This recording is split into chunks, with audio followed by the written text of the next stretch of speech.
chainsaw chain number 4 of this project. It's about $100 in chainsaw chains, but you got to do it.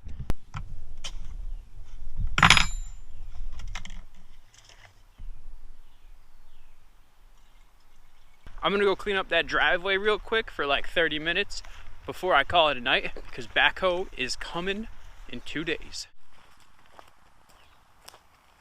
All this stuff right here has got to go, because when I have that backhoe, I'm gonna scoop out those little stumps that are stuck in the ground, make it nice and smooth to drive on, and that's it.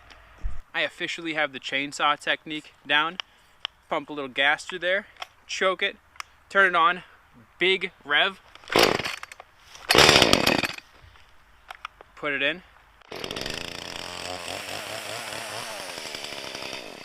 That's a cold start.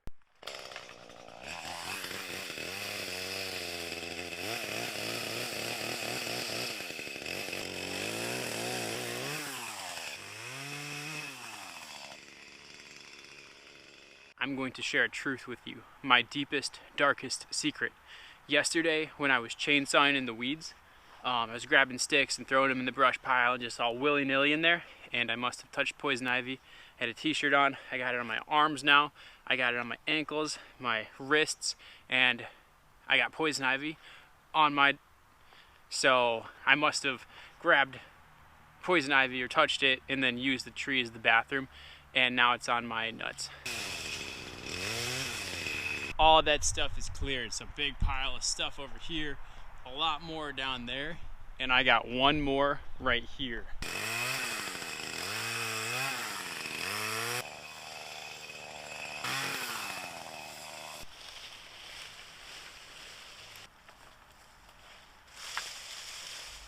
The next hour of my life is just gonna be cleaning all this stuff up. I got trees and branches all over the place, a bunch more down there, way down there, and I just have to pick it up and then haul it to that brush pile, pick it up, haul it back and forth, back and forth.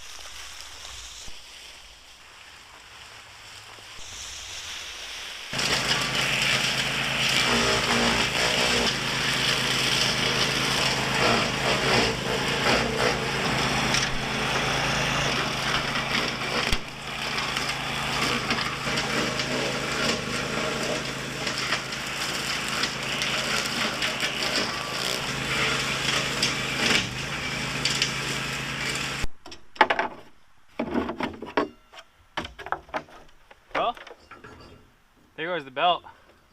Maybe it's still good, but it came out. I'll deal with it later. I don't need it anymore for the rest of the day.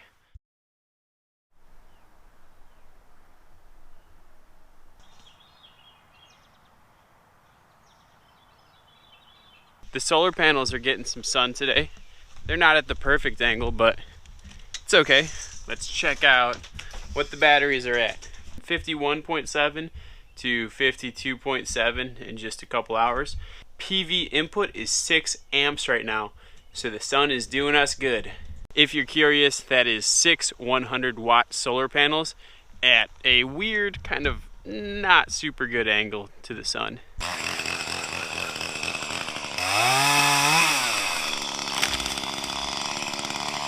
This burn site was an old shed for the old homestead, so there's a lot of like interesting stuff, like an old shovel I found in here, lots of just weird metal scrap from, I don't know when, the early 1900s.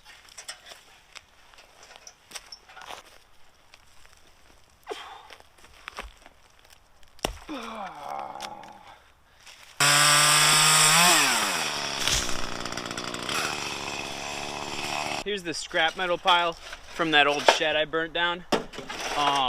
Just a bunch of weird old metal stuff. I'm not really sure what this one is right here. There's like maybe the gasket from a tractor cylinder, gas tanks. This is an actual gas tank in there. So very indicative of stuff you would find in an abandoned homestead, abandoned shed. Check out this one. So this one's kind of cool. I'm not really sure what it is, but it's got a device inside of here that pivots, so you can lock it, I think, and you can lock it over here in this area, but you can also unlock it and let it open and close. Does anyone have any idea what it might be? It's got like some kind of a rubbery material with little rivets holding it down. No idea what that could be. The old shed location was the last thing I needed to clear, and now my entire build site is pretty much ready to go. I'm gonna take my backhoe tomorrow and just rip out all these stumps that are popping up all over the place. I'm gonna tear up these bricks a little bit. I think I'm gonna take these and just put them, well, I'll clear out the muddy spot in my driveway, but I'll put them in the muddy spot of my driveway as a little bit of riprap. And then I'm just gonna burn this little pile right here.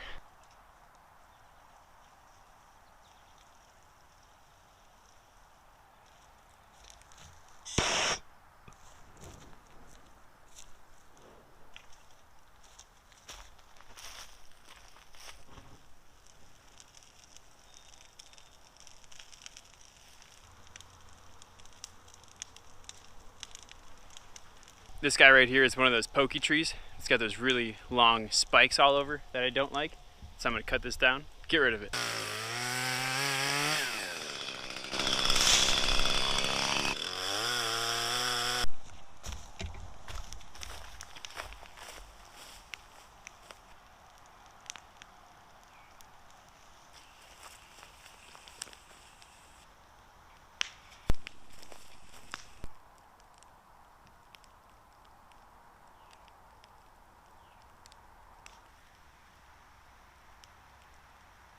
So I've got 1, 2, 3, 4 corners all tied off, but I can't run my string right here because otherwise it'll just burn in the fire right now.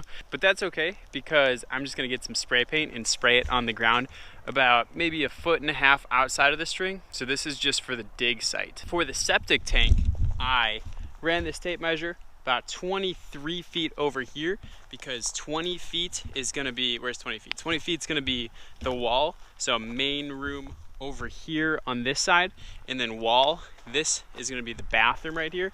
So I'm gonna do septic tank probably perpendicular right there about 15 feet away from the house. Here's another view with the trailer and the campfire going. There's a corner right there, corner right there, corner over here, big old apple tree, corner there, and then I have a line right here headed perpendicular from the side of the house. So 20 feet is about right here, and then I did 3 feet over for an exit line for the septic system. The exit line is 15 feet long because I believe that's what the code is to keep the septic tank from the house. And then I have a 13 by 6 by 5 feet deep hole for my septic tank. And then I'm gonna have to go back here, clear out a little bit more trees because I need to put my pump tank somewhere back here.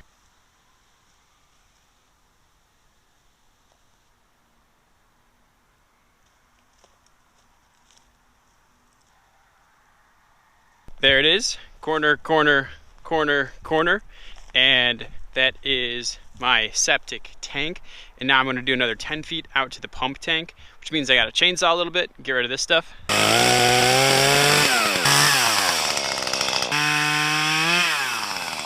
Cabin over here, septic tank. I'm gonna go another 15 feet and stick the pump tank right over here.